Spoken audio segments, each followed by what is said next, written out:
All right, welcome back to The Explainer. Today we're diving into something that keeps a lot of folks up at night, the complex logistics of a move-up sale in Lakewood Ranch. And we're going to do it without the usual chaos. Look, if you're planning to sell your current place and buy a new one at the exact same time, you already know the stakes are sky high, right? Timelines are tight, the financial moving parts are heavy, and honestly, the pressure can just feel completely overwhelming. But today, we're handing you a clear, step-by-step roadmap drawn right from expert market strategies. The goal? To help you navigate this whole transition with total confidence. Let's get into it. So, right before you actually list your home, you're probably asking yourself this one burning question. Should I renovate before I sell? I mean, it sounds totally logical, doesn't it? It's kind of the classic real estate myth. You spend a little cash, bump up the value of the home, and bam, you sell for way more. It's the absolute dream scenario every homeowner hopes for right before hammering that for sale sign into the front yard. Well, the short answer is probably not. Seriously, relying on guesswork here is going to cost you major time and money. A lot of sellers mistakenly assume that, dollar for dollar, upgrades directly equal a higher sale price. They absolutely do not. In fact, what happens is many sellers dramatically over-improve for their specific price range, or they make these renovation choices that just don't match what active buyers in the market actually want. And when you do that, you're basically just spending cash you are never going to see again. Okay, so here's our roadmap for today's explainer. 1. The pre-listing sequence. 2. Finding true market value. 3. Smart fixes versus renovations. 4. Preparing for the launch. And finally, 5. Strategic move-up pricing. Let's kick things off with Section 1, the pre-listing sequence. The absolute secret weapon to a stress-free sale isn't some magic trick. It is literally just following this strict sequence. Value, fix, stage, and price. These pre-listing decisions are deeply connected. Think about it like a domino effect. A renovation decision changes the condition of your home. That condition changes how buyers compare it to nearby alternatives, and that comparison ultimately dictates your pricing conversation. If you make the wrong move here, like, say, picking a target asking price before you even evaluate the true value, or tearing up a bathroom before knowing your market position, the whole strategy just falls apart. It turns into a massive guessing game.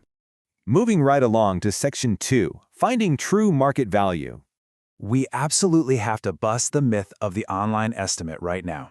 A genuinely useful value conversation does not come from some single, automated number spit out by a generic algorithm using broad neighborhood averages.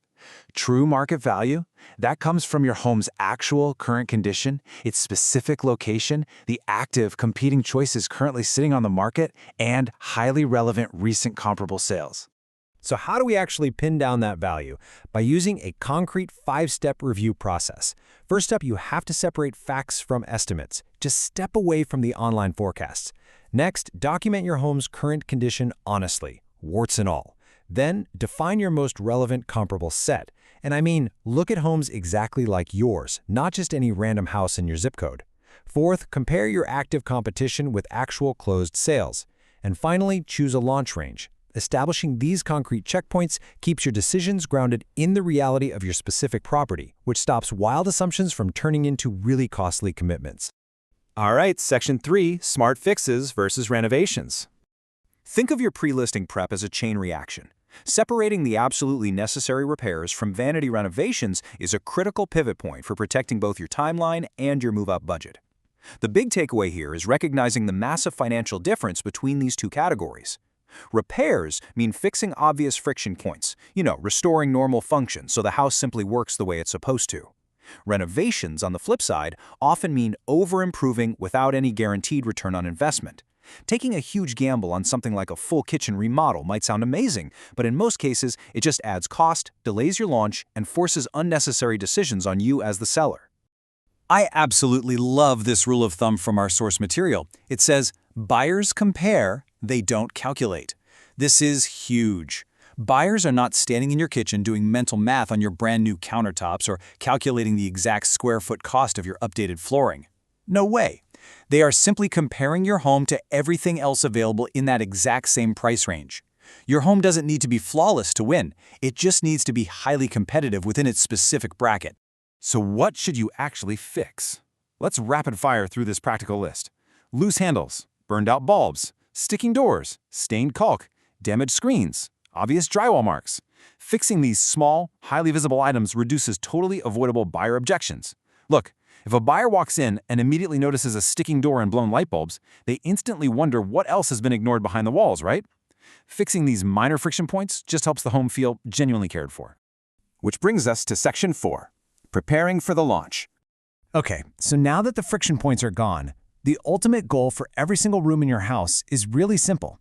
It needs to be clean, functional, and easy to understand. You want to make absolutely sure the home's strengths are obvious. When a buyer walks into a room, they should immediately know what it's for. It should feel completely unburdened by clutter, which allows them to actually project their own life, their own stuff, into that space. To hit that clean and functional sweet spot, you'll want to use this 5-step preparation review. Start with a room-by-room condition walk, but do it entirely from the perspective of a buyer. Then, fix those visual distractions we just talked about. Third, simplify the rooms and the storage, because let's be honest, nobody likes looking at a jammed, overwhelmed closet. It literally makes the whole house feel smaller. Fourth, prepare the exterior and entry areas because that curb appeal sets the entire mood before they even walk in. And finally, build a strict photo and showing readiness deadline. Having a hard deadline prevents that awful last-minute panic and unfinished projects right as your listing goes live. And finally, Section 5, strategic move-up pricing. Now that the home is perfectly staged and ready, we have to completely redefine pricing strategy for a move-up seller. It means positioning your home against active buyer alternatives, not just trying to get the money you need for your next home. This is such a massive common trap. I know it's incredibly tempting to price your current place based purely on the budget you need for your future home. But remember, buyers do not care about your next purchase. They just don't. They only care about how your home compares to the other ones they're touring that day. You absolutely must price from the market evidence, not your future budget requirements. And once you are actually on the market, you've got to follow this vital rule. Review early feedback with context. If one buyer says the price is too high, well, that's just a single comment, not a final verdict.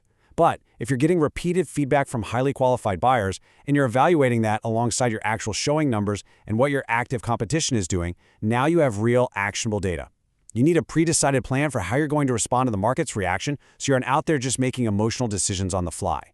So, as we wrap up today's explainer, I want to leave you with a final, slightly provocative question to chew on. Is your home ready for the market, or is it just ready for a remodel?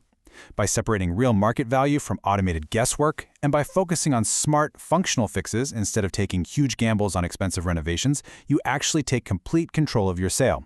Stick to the sequence, value, fix, stage, price, and you're going to navigate your move-up transition efficiently, safely, and successfully. Thanks so much for joining me today. Keep learning, keep focusing, and we'll see you next time.